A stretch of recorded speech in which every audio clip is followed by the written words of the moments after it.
Yeah, welcome to today. Today's panelists is Dr. Phillipson and Dr. Greeley.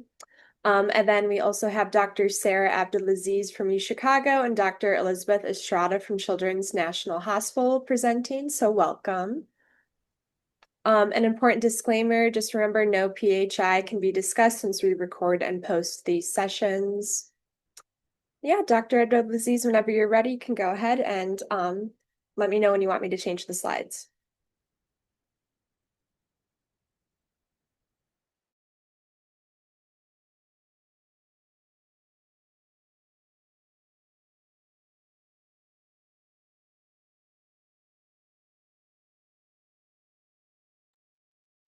Can you see the screen?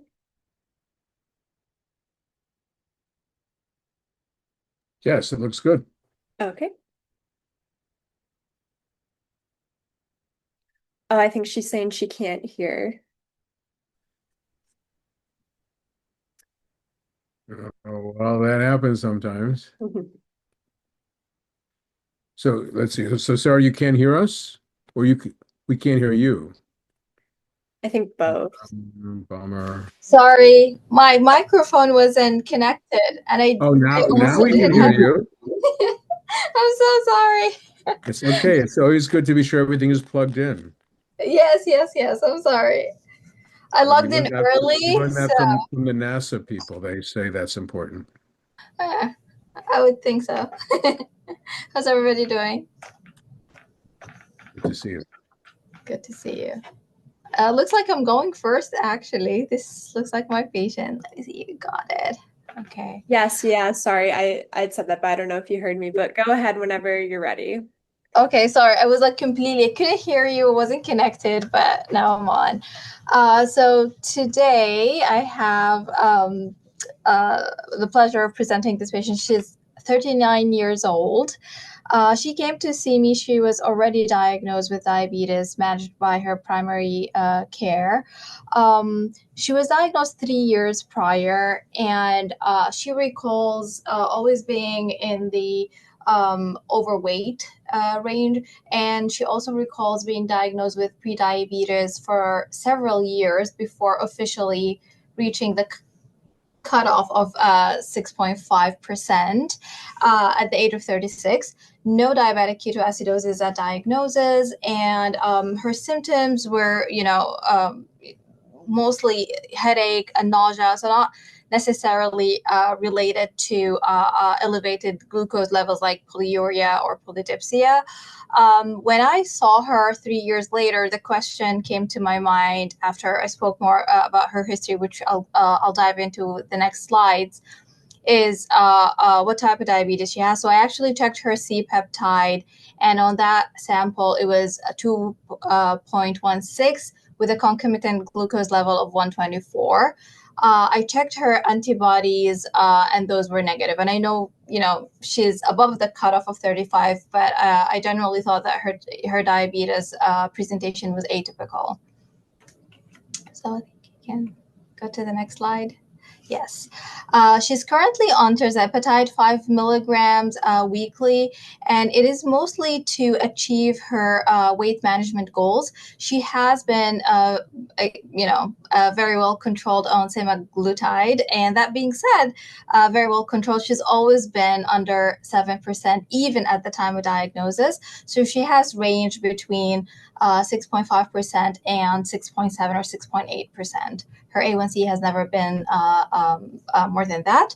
Her weight did go down on the semaglutide, but it has been stable over the last year, hence the decision to transition to tirzepatide. Okay. Additional medical history. She's also been diagnosed with hyperlipidemia. She did have an episode of cholecystitis, and that was about a year before she came in to see me, so last year, and she's diagnosed with iron deficiency anemia. When asked specifically, and to me that was like the kind of like the trigger to think about other forms of diabetes, is her very strong family history. So both parents have type diagnosed as type 2 diabetes. That being said, her father was diagnosed in his 60s and her mom in her 40s. She has a history of type 2 in maternal uncle and maternal aunt. She just said that they are not obese, and she wasn't able to specifically say if they're like, on type 1 or type 2, or they're on insulin or not. She mentioned more than, several grandparents on both sides having type 2 diabetes. And the thing that stood out the most was her sister. My patient herself, she prima gravida, but her sister was diagnosed with gestational diabetes during her first pregnancy, and quote unquote persisted after pregnancy, and she was diagnosed with type 2, and describes her sister as having normal body mass index.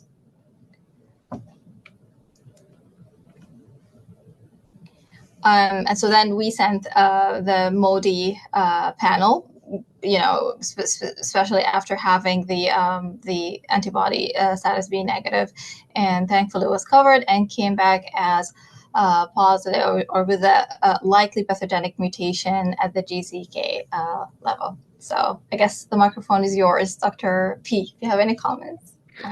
Many comments on this one, and I'm glad that Paula is here.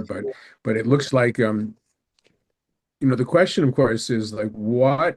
I mean, so you introduced the thing that you were suspicious before you got to the family history, and I'm curious, when you saw this person, did you think there was anything atypical that until you saw the family history? Because if I understand it properly, you had a 39-year-old woman who was a little overweight, and you said, "Oh, something's interesting here." Oh yeah. So as I said, I was gonna think more of the future slide. So I was talking to her family about her family history. The way I collect the history for my diabetes patients, I do have a template, and I do have the first question is, how were you diagnosed? And then the second question immediately is the family history, because I realize the importance, even with type 1, type 2. So it's usually my very second question for my patients who come to see me for diabetes. Who else in your family has type 1 or type 2 or any autoimmune conditions or any endocrinopathies? So as soon as she mentioned her sister, who is obviously also younger, she was in her 20s at the time of diagnosis, it's like, okay. And she described that her sister having normal body mass index, her mother having normal body mass index. This specific patient is actually South Asian. And from my experience, and we have had discussed this before, and I do have other patients who I had sent in the MODI panel, sometimes it does come back with mutations of unknown significance, because it's high prevalence of that mutation. So I did send, it was definitely an interesting history, but I think even if it came back as a mutation of unknown significance or something that's highly I wasn't going to be too surprised, because I do have a lot of patients from South Asia who come back with. Yeah, so it's just illustrative in so many ways. I know Dr. Greeley is listening, and it's so nice that somebody actually listens to me when I tell them to take a family history. So the fact that it's your second question is awesome, and mine also, and I think that's that reveals, because we would have said a South Asian person, maybe a low BMI, kind of genetic background her uh, in her genetic ancestry, and so you might not have paid too much attention to it. We always think now that the combination of overweight plus a GCK mutation can make things even more difficult. So it is interesting that she lost weight on the GLP-1 agonist, and maybe many things improved. We sometimes see cholesterol, blood pressure, all sorts of inflammatory related things are getting better, and that's also very interesting. We can go back to the mutation for a moment on the previous slide. And just to follow up on your thought, Dr.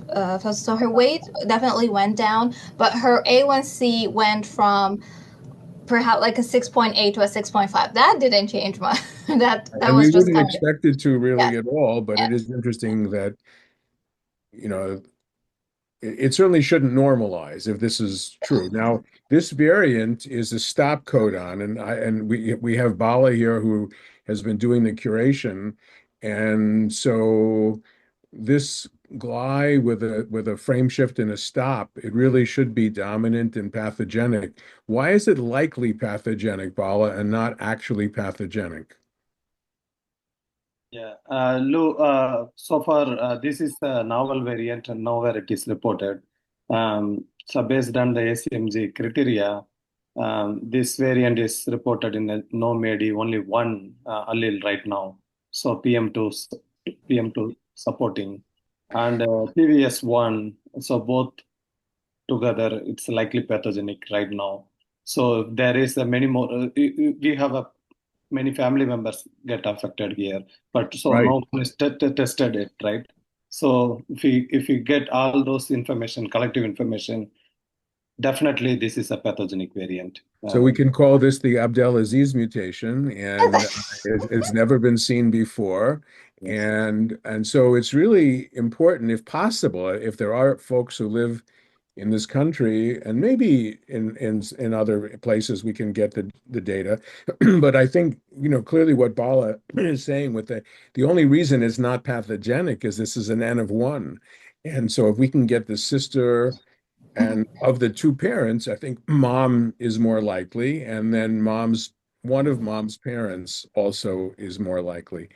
So it looks like I would, because dad was like 60, you said, when he got diabetes. If he was older, yes, yes. And are there, so then so then we look for even more people. So the Yeah, sister has children. the So sister has children. so each one of them needs to be evaluated for a fasting blood sugar. So if because you could be saving somebody a lot of trouble if you can pick it up as a child that that's there. So you didn't find one person, you found at least five, if one of the children has it. And so I think that's just so important. Do you know if anyone in the family doesn't have diabetes? So I believe, if I recall correctly, it's only her and her sister. They don't have other siblings.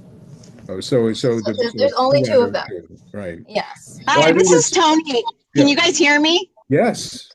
I'm in the car, so I'm not looking at the screen. But if is the phenotype, and I came in late, but is the phenotype of this person classic GCK?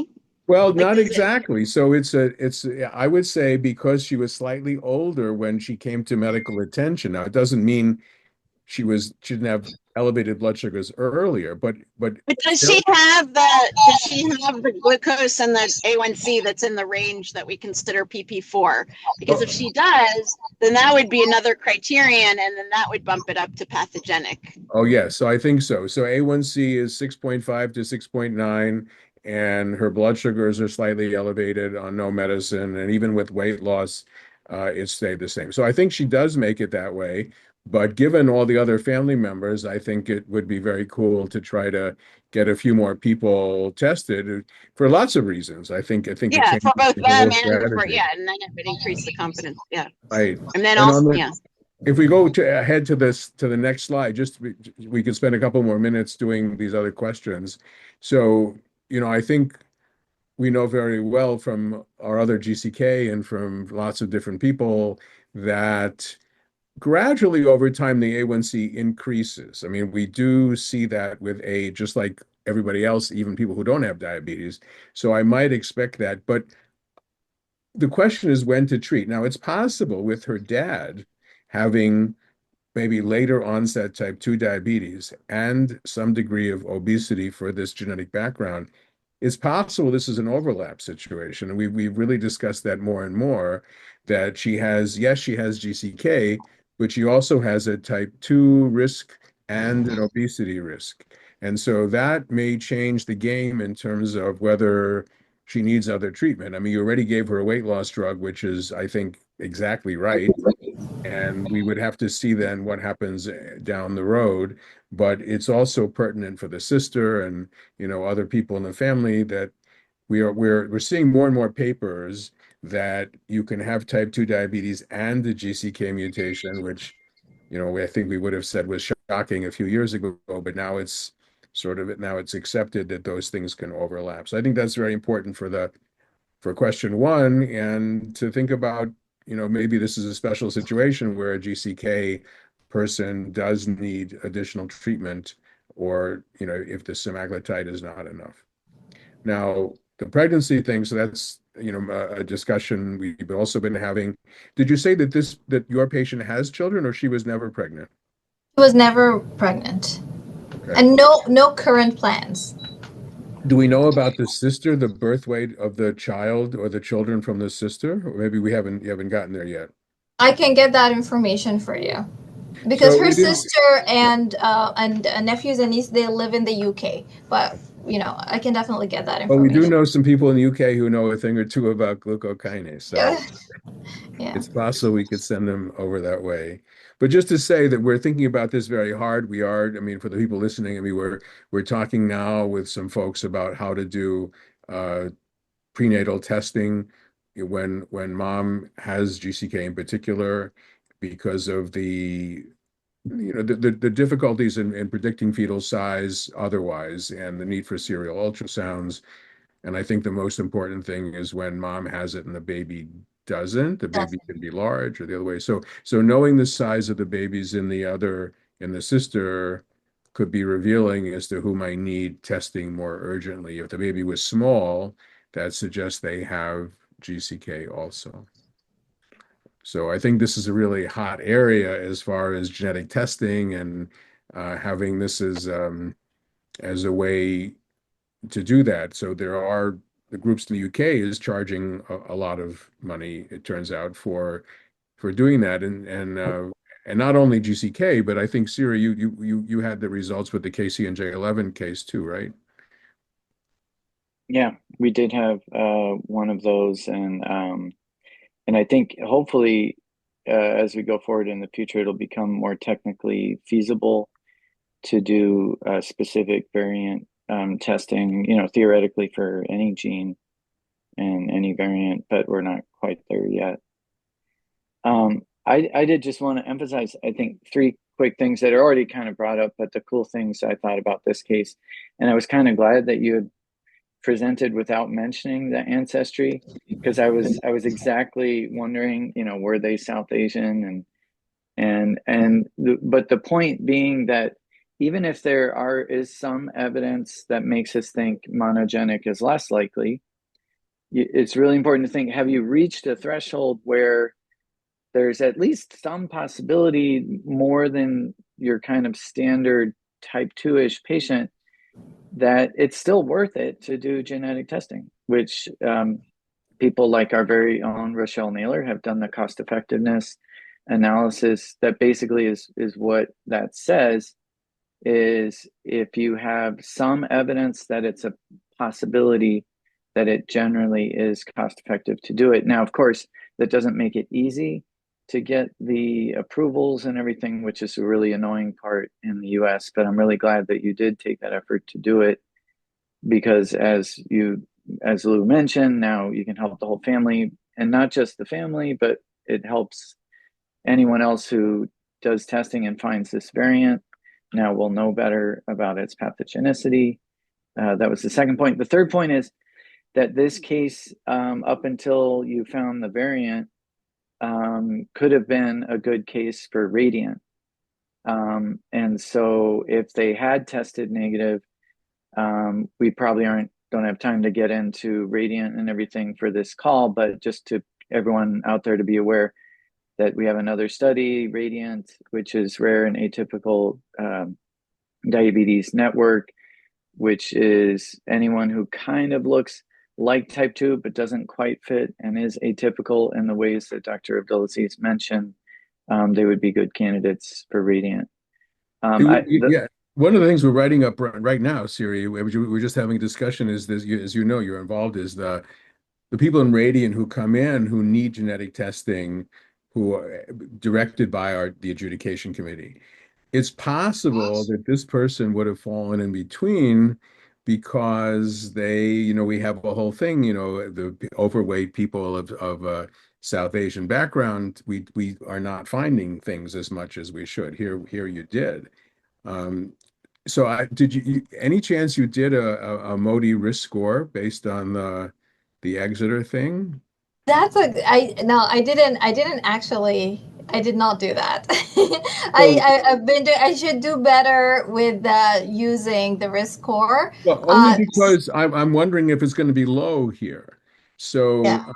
we could probably run through it, but I think maybe for the sake of time, we won't do it right now. But we have Yeah. basically a person diagnosed at 36, but with the family history, so that would increase the score slightly. But sometimes over 35, the risk score doesn't work very well.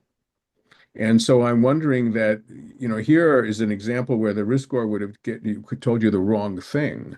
And I think that's really instructive. So maybe offline, we could run through that and discuss it. It isn't complicated to calculate, but It actually doesn't accept entries if it only works.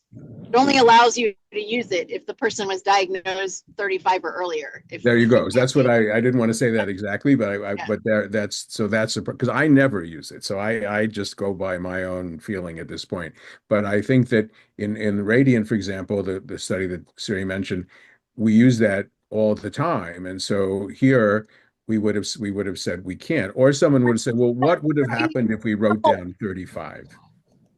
We have a couple of other criteria too. So even if they don't have a high score or can be scored on the calculator, if they have this stable GCK presentation, then we also will recommend testing. So we have like a few criteria. So it's Yeah. possible they could have ended up getting us to get This all testing. I would say, this requires a lot of insight, and to find a brand new mutation, I think is really interesting. But so I think on both Yeah. of those accounts, whether there are ancillary features that would raise the probability of the label. I mean, we know that they have it, but the label I think is important.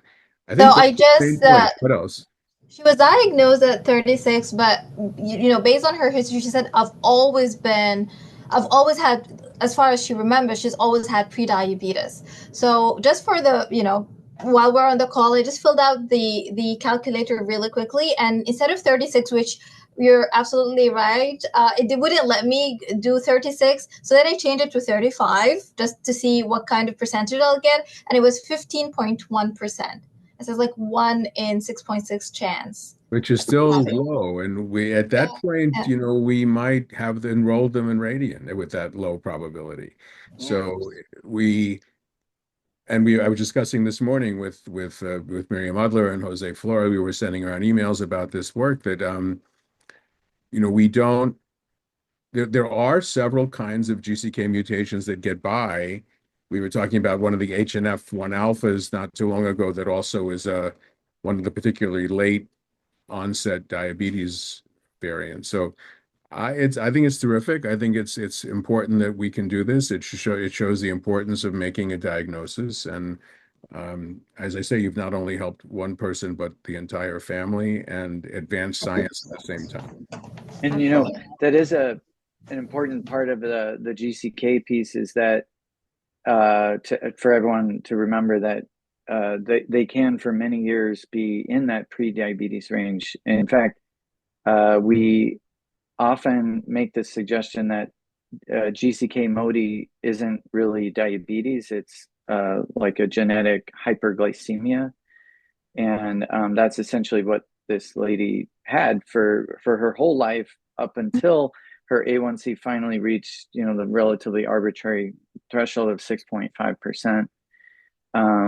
But in some ways that throws off, I think, the Modi calculator in terms of that age of diagnosis, especially in this kind of case. But it's a great case and a great demonstration of where, even if you have other things that might argue against it, it can still really be worth I testing. think the BMI probably reduces the calculator score too. So Yeah. it's interesting. I'll say one other red flag we sometimes talk about is when a person has both parents have diabetes.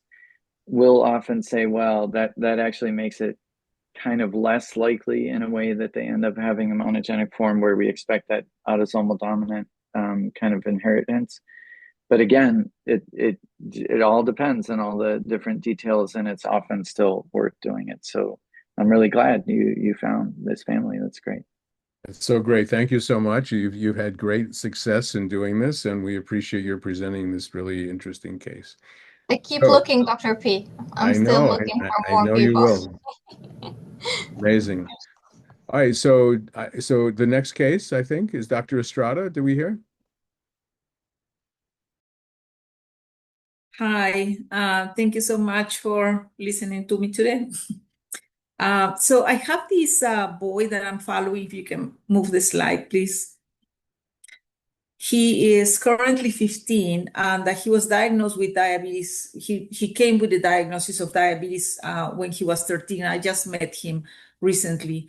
And a diagnosis, his BMI was 20 and it still remains in the normal range. The A1C was 6%. He had no DKA diagnosis. He was tested because he had headache and nausea. And recently, pediatricians are sending hemoglobin A1Cs on anybody, everybody for any symptoms. And if anybody seems a little bit overweight, even I had referrals with 4-year-old with prediabetes because somebody sent a hemoglobin A1C. But anyways, because of the headache and nausea, they sent A1C and the A1C came back at 6. His blood sugars are usually like low 100s. So it measured C-peptide, which was normal, and the antibodies were all negative. And the next one, he has no other medical problems, no other medications. And when I saw him the last time, again, the BMI is still 20, and the A1C at that time was 5.9. I think the family history is that there is very strong family history of diabetes in 3 generations, and they're all diagnosed with kind of like type 2 diabetes, managed like type 2 diabetes. So I wanted to send the testing, and the insurance denied the genetic testing. So my question here is like, what to do next? Should I just follow him? It sounds to me that he fits the pattern of Mori. The diabetes has not progressed in 2 years or so, and he's still falling in that range of prediabetes for both hemoglobin A1C and blood sugars. So unfortunately, he's not overweight, so he doesn't have that added risk factor for a combination of type 2 and Mori. But in somebody where you cannot obtain genetic testing, how often do you follow this patient if you suspect this is Mori? Should I see him once a year? Should I see him like other prediabetes patients every 4 months, every 6 months? What would be your recommendations at this point?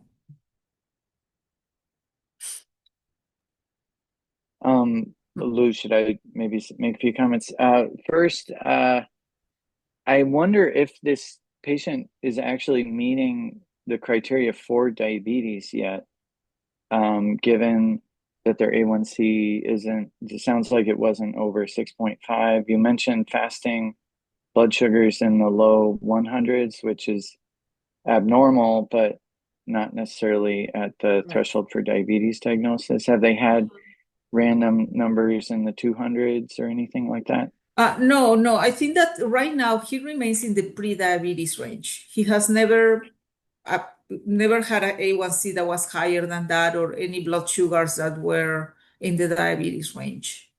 And has he had OGTT or CGM tracings or anything like that yet? OGTT, no, and I don't believe I have CGM.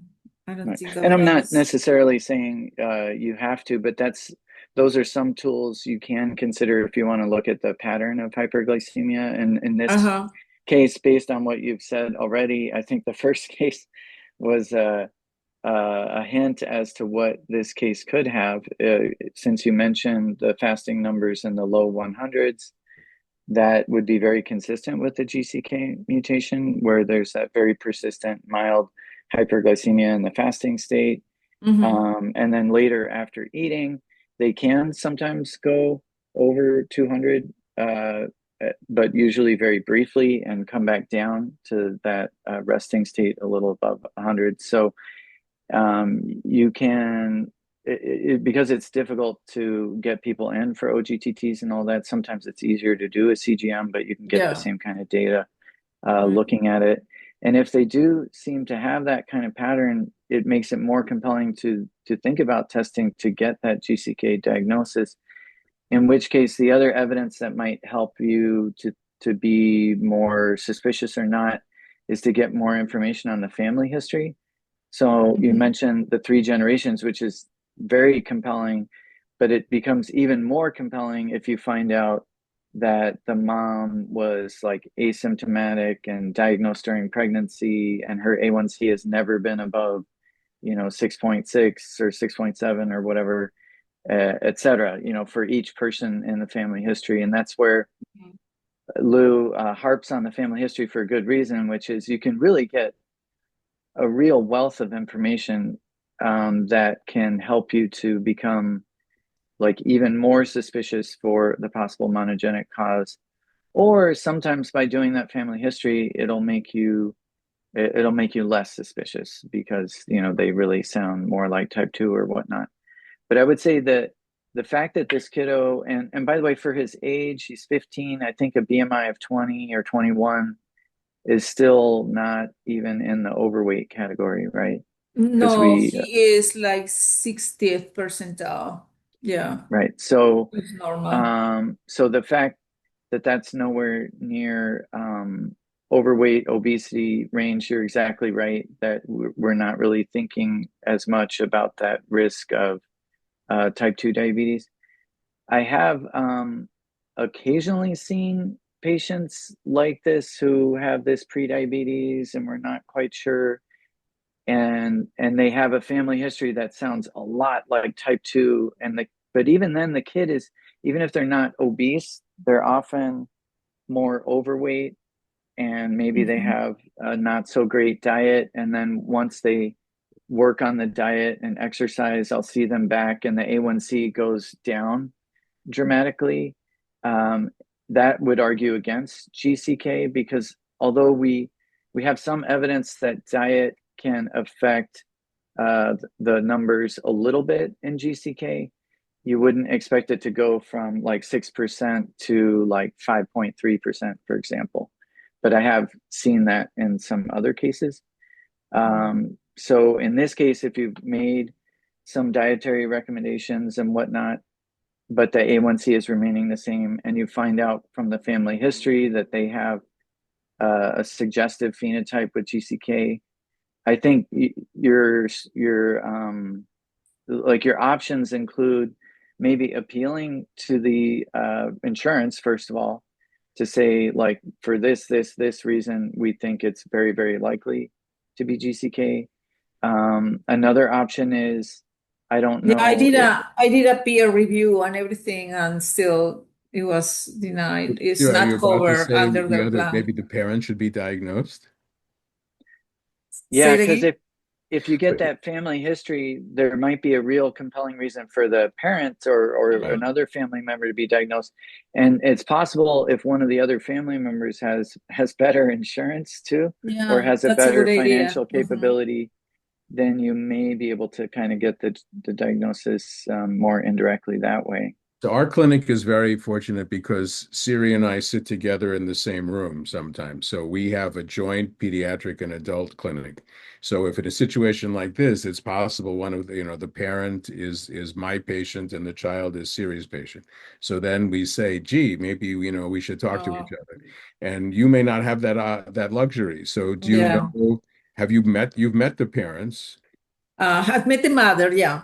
So the question is, who is the mother's doctor? Will the mother allow her own diabetes to be part of the conversation? You may need to have a separate conversation outside of the child's earshot. And then if the mother is made aware that there's sort of 3.5 generations of abnormal blood sugars, then her doctor can order the genetic testing. And so that to us is one of the best workarounds. Because sometimes you're right. The insurance thing, and Tony Poland, who's on the call, has tried now for years to make headway here.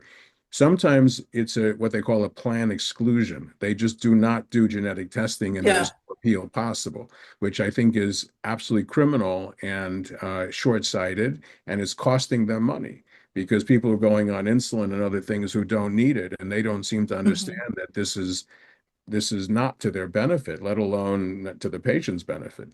So, Yeah, and that they're getting tested, time after Like time, I and they said, come back to the clinic. but yeah, but in can this I case, recommend? go ahead, Tony. Oh no, I just want to. Like I said, I'm in the car, so I can't even take any names down. But Oh, now you're in a bad dear place. Kristen Miller, you know, oh, you can't hear me? Well, now Oh we yeah, I can. only have one bar. Can you hear me now? Yes, Paul? yes. Keep Okay, going. yeah. Basically, I have my colleague who does this, who does testing on patients, who's a genetic counselor. She has a lot of also. She may have some insight for you about kind of how to work with the insurance companies as well. So I'm happy to put you in touch by email if you think you might find that helpful. And then if you do diagnose another relative and you really want to document it in the kid, you can, even without insurance, GeneDx will test for a single familial variant, they said, for $99. Right. So So once that's you have exactly. it, then you can, Okay. then you can confirm. But if you want me to put you in touch with her, because she has all kinds of tricks she does, like, oh, this insurance only covers this panel, so we'll just have them report these genes. And she just knows how, like, she's Okay. just, and especially now that Invitae, which used to have this really nice self-pay model, doesn't anymore. But I'm happy to do that. Just Okay. get my contact from them, and Yeah. Yeah, that'll be And great. that's Thank you. Yeah, so the best workaround, I think, for the moment is to go through the parents and see whether that is compelling. I was going to ask a couple of other questions. I mean, so we mentioned the child is in the 60th percentile for BMI, but the growth chart has been normal as well, right? I mean, there's been no falling off the growth chart recently. For height, no, he's not. He actually was a little bit more overweight at some point. I can see his BMI drop a little bit, but he wasn't like obese at any point. And for height, he's also on the 50th percentile. He's growing well. He's having that growth spurt of puberty. Okay. And so in fact that's what I wanted to ask Dr. Greeley also. So one of the things as an adult endocrinologist I learned over the last few years is exactly the insulin resistance of puberty, which can be very impressive. And so Siri, when you said that person that you referred to who went from like a 6 to a 5.3 as they got older, so is there any data that says those people, and maybe no one's ever looked at this, who do have a 6 and then who regress, do they have an increased tendency to type 2 diabetes down the road? Has that ever been looked at? So that in other words, the insulin resistance of pregnancy and this situation where they might have a 6 on an A1C is actually something like GDM in women who then regress but then go on to get type 2. Is that weird, or what do you think about that? No, I think you're on the right track to something. And you said the A1C during pregnancy, but I think you meant puberty. No, I meant also And pregnant as a but well, maybe I yeah, said it but two as a different ways. I comparison, was right? thinking compare and contrast. Yeah. I remember a long time ago that Rebecca Lipton actually, I remember she quoted a study, it may have been in a study she did on teenagers. Maybe it was Deb Burnett's study of people with prediabetes, like teenagers or young people with prediabetes. And they kind of fell into three categories where they either persisted kind of long term when they were rechecked some years later, or they went to type 2, or like a third of them did it seemed like it went away. And so I think that in particular gets to your point about the insulin resistance of puberty. And I think that it's definitely possible that there are some who are going to be worse. it's going to look worse during puberty and might get better. But I think the other unfortunate reality in our society is the ones who are obese, after puberty, the obesity tends to get even worse and things tend to progress. But when you have these other ones who might have a genetic predisposition towards diabetes, the time during puberty may reveal a higher A1C that might briefly get better before eventually, the possibility of diabetes. I think that's true. I don't know how well it's really been studied. But I think there are different studies and different evidence out there that would support that idea. I think there are a couple more points we can make. One is that in some cases, doing a urinalysis is very revealing. And so I imagine that a urinalysis has been done, and I'm wondering that was there any sugar or in the urine in the past? Let me see. Sometimes we see that in one of the, but it doesn't sound like HNF1 alpha, but Yeah, no, I don't have any urine test done actually. because that could be Uh, easy the next time you see him is just to make sure he pees uh-huh. and if it's positive but his blood sugar is still normal, that sends you in a different direction. If he's leaking sugar, then you have, again, it could be an HNF early on, and then you would maybe test that in the family. Okay. So, Yeah. and I was for both pediatricians. So how often does headache and nausea buy you a workup for diabetes? It shouldn't, right? Unless you have For something adults, else, we but think there are lots of reasons to have that, like just living in today's world is enough. yeah. I mean, unless you are obese, acanthosis, or have polyuria or something, yeah, I don't think that they should be doing Somebody had a hemoglobin. trigger here that was interesting. Yeah. As I was saying, pediatricians now have a very, very low threshold for hemoglobin A1C. But I have done the CGM in other patients that I suspected that they are sent for prediabetes with a hemoglobin A1C in the prediabetes range, but the blood sugars are normal. So I have done CGMs on those patients to verify, and it's just a hemoglobin A1C abnormality, but the blood sugars are all normal. So it's a good idea. I'll do this. I'll do it in this kid to see what's going on. Now, Yeah, we I think didn't ask, but the ethnicity of this family, or is it Hispanic. Hispanic? So Yeah. again, so that's interesting. I mean, we think maybe there's more of a tendency to one thing or another, but I think looking at the parents really is where that's where the Mhm. insight may come from sooner rather than later.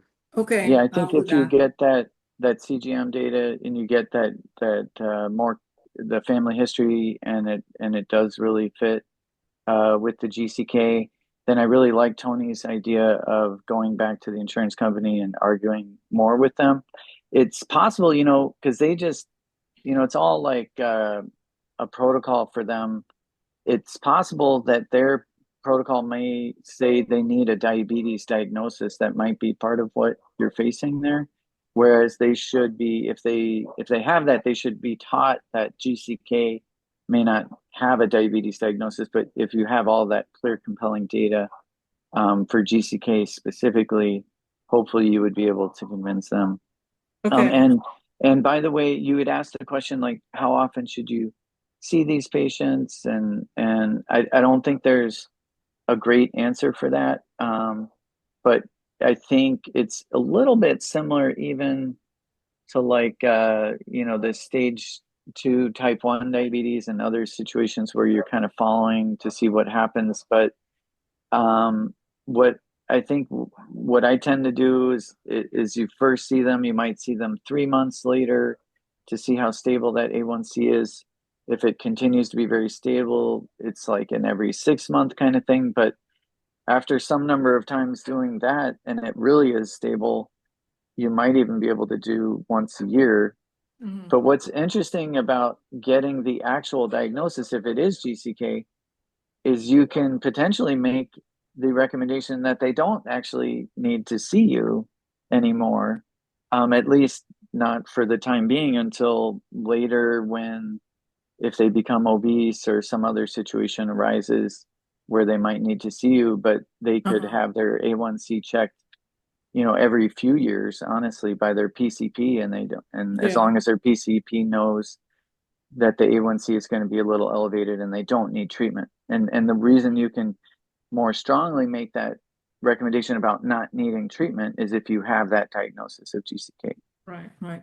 Yeah, I think that it's nice to have the diagnosis because then they change providers and then they are diagnosed with diabetes, are put in treatment. It's like I compare this to the kids with a normal thyroid function test, but a TBG excess, and they have a total T4 that is high, and they keep getting workup for hypothyroidism and all kinds of things, and it goes on and on and on for years. So it's nice to have a diagnosis so that they know. We totally agree. Yeah, absolutely. That's a good And point. one thing I'll say, Liz, you mentioned you and I having patients together, but Sarah Abdulaziz and I also have some families together. Recently I had a 2-year-old diagnosed with what is very clearly type 1, and his dad has had type 1 for many years and follows with Sarah. So it is really cool to have that connection when you have these families where the providers we can be in communication with each other and kind of giving each other thoughts and advice on how to manage and take care of them. Great, thank you. Very helpful. All right. Well, yeah, it's great. And we hope to hear some follow-up. And, then Tony and her colleagues in Maryland may also be able to help out. All right. Well, this is great. So and any other questions? I don't from one other quick thing is I don't know if Ava had already sent to Dr. Estrada. We also have like template letters for insurance companies and some pointers, but we should probably connect with Tony too and make sure we have all of the tricks that they use. And just to mention to the world out there that in the past, we had sometimes been able to do genetic testing on these kind of cases with our research, but right now, unfortunately, our funding is low at the moment. We're trying to be able to offer it for those kind of cases again at some point. But right now, we are unable to through the registry, at the University of Chicago. I wanted to add one thing that I've been doing, that I have a couple of my patients that I got their testing done, is to go through the invitee. So it's like a third company. And because I think they cap it at 250, and they do have a financial assistance program for those. They do not anymore. They were bought out by LabCorp. So I don't know when the last time you were able to do that, but my understanding that was in August, and they honored They did. Yeah. Okay, because they were saying they were going to stop doing that at the end of February or something. So that's good to know that you're still able to get that. Yeah. One was in August and one was in, I want to say June or July. It was over the summer. This August? Yeah, last month. Where was that again? That's really good to know. It's a little bit confusing when the buyout. They are bots. I don't know. They do also have a financial assistance where you fill out a form through their website. But then even on their website, they say that if any patient's responsibility above $100, they will reach out to them. And if it's over $250, they will give them a call. So they do have, I think they cap it at $250. That's my understanding. And that's at least my patient who got it, because I wasn't able to get it through her regular insurance at all. It was very pricey. It was $800 or something like that. But she was able to get it. She already got it done with the invitee. Sarah, could you please repeat what I put it in the chat. So you put it in the chat. Okay. The website for Invitae. And Invitae. It says, so Tony is right. They were bought by LabCorp because they were giving too many tests away. But they're still offering that. That would be great to know. I thought they had stopped doing that also. Yeah. She just recently sent her. She's another Modi testing, so I'm waiting for her result. Maybe you'll see me again in one of those future. We'll see. I'm waiting for her result. All right.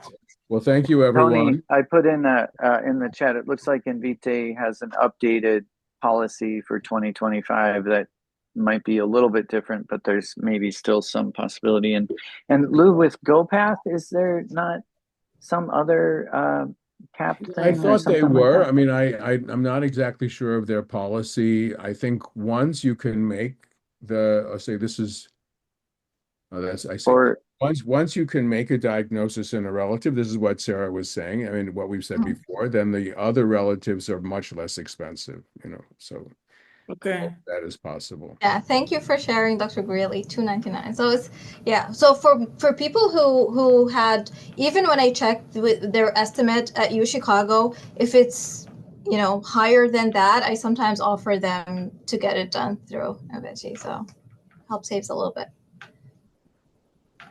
Okay, great. Well, thanks everyone, and we'll do this again soon. Thank you. Bye. Thank you. Bye.